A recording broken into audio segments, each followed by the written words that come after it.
এটা একটু শেয়ার করবেন।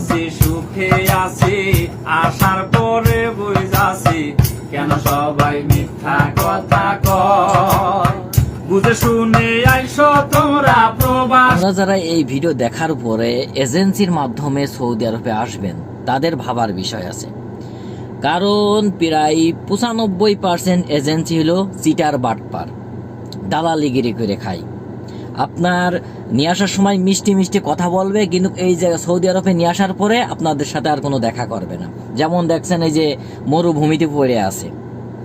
আর এই দেশের সৌদি আরবের মতন আর মনে হয় না যে কোনো দেশে এরম দালাল আছে।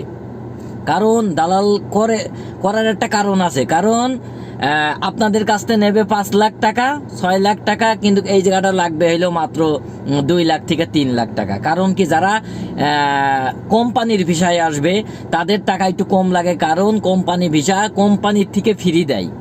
আর কিছু দালাল আছে, এই দালালরা এটা বিক্রি করে মানে অনেক টাকা লাভবান হয়।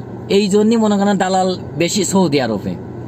আমি তাদের ওই দালালকে বলতে চাই, ভাই তাদের এই যে বাংলাদেশ থেকে যারা আসে তারা কত টাকা মনে করে ঋণ করে জমি বিক্রয় করে সুদের টাকা নিয়ে আসে আপনাদের বিশ্বাস করে এই সৌদি আরবে আসে।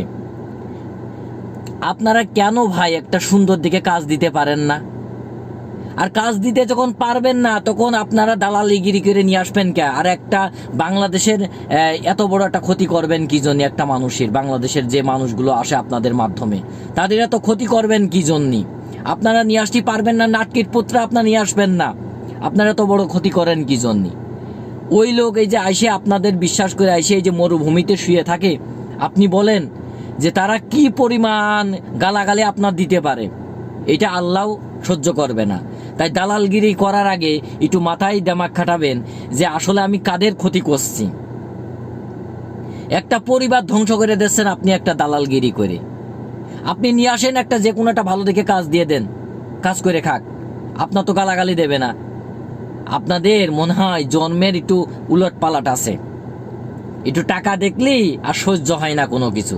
যাই হোক, আর কিছু বললাম না, বললি তো আবার আমার পেজ হইলেও সমস্যা হয়ে যায়। হারাম জাদার এখনকের।